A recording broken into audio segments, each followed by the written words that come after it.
प्यारे बच्चों, शिक्षक साथियों एवं समस्त भारतवासियों, आप सभी को लौह पुरुष सरदार वल्लभ भाई पटेल की जयंती की हार्दिक शुभकामनाएं।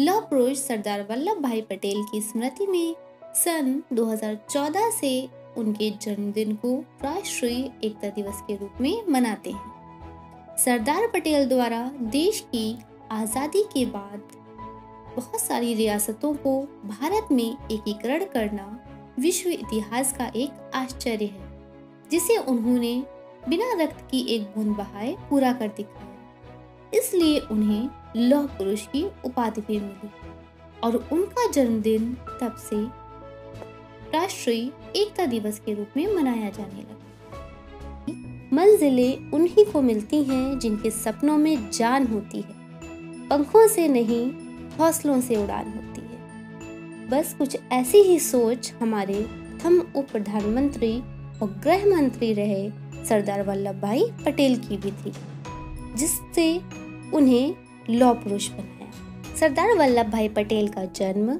31 अक्टूबर 1875 ईस्वी को नडियाद, गुजरात में हुआ था और इनके पिता का नाम श्री झावेर भाई पटेल और माता का नाम लाड़बाई था। इनका विवाह झावेर बा से हुआ और बच्चों इन्होंने अपनी प्राथमिक शिक्षा NK हाई स्कूल से प्राप्त करी और उच्च शिक्षा एट लॉर्ड इंस ऑफ कोर्ट लंदन इंग्लैंड से प्राप्त की। उसके बाद ये भारत वापस आ गए और भारत आने पर भारत के महात्मा गांधी के विचारों से बहुत प्रभावित हुए और फिर इन्होंने छुआछूत, जाति पात, महिलाओं पर होने वाले अत्याचारों के खिलाफ आवाज उठाई और गांधीवादी विचारधारा से प्रेरित होकर उन्होंने भारत के स्वतंत्रता आंदोलन में भी हिस्सा लिया।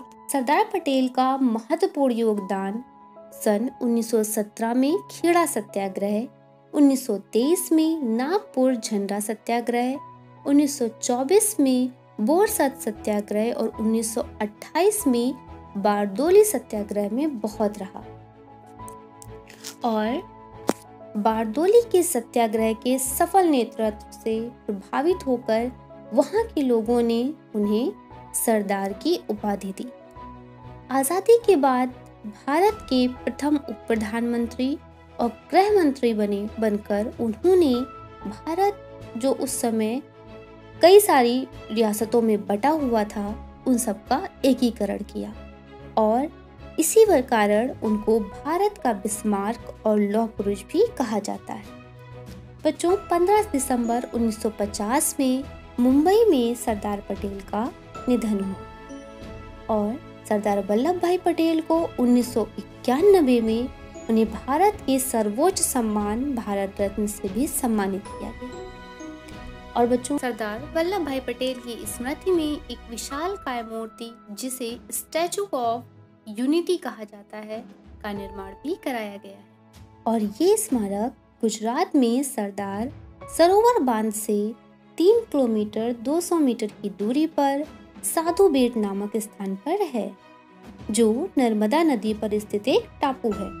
बच्चों ये विश्व की सबसे ऊंची मूर्ति है, जिसकी लंबाई 182 मीटर है। इसका उद्घाटन भारत के प्रधानमंत्री श्री नरेंद्र मोदी जी ने 31 अक्टूबर 2018 को सरदार पटेल के जन्म दिवस पर किया था। तो आइए हम सब मिलकर राष्ट्रीय एकता दिवस की शपथ लेते हैं। मैं सत्यनिष्ठा से शपथ लेती हूँ कि मैं राष्ट्र की एकता, अखंडता और सुरक्षा को बनाए रखने के लिए स्वयं को समर्पित करूंगी और अपने देशवासियों के बीच ये संदेश फैलाने का भी भरसक प्रयत्न करूंगी। मैं यह शपथ अपने देश की एकता की भावना से ले रही हूँ, जिसे सरदार वल्लभ भाई पटेल की दूरदर्शिता एवं कार्यों द्वारा संभव बनाया जा सका। मैं अपने देश की आंतरिक सुरक्षा सुनिश्चित करने के लिए अपना योगदान करने का भी सत्यनिष्ठा से संकल्प करती हूँ। जय हिंद, जय भारत, धन्यवाद।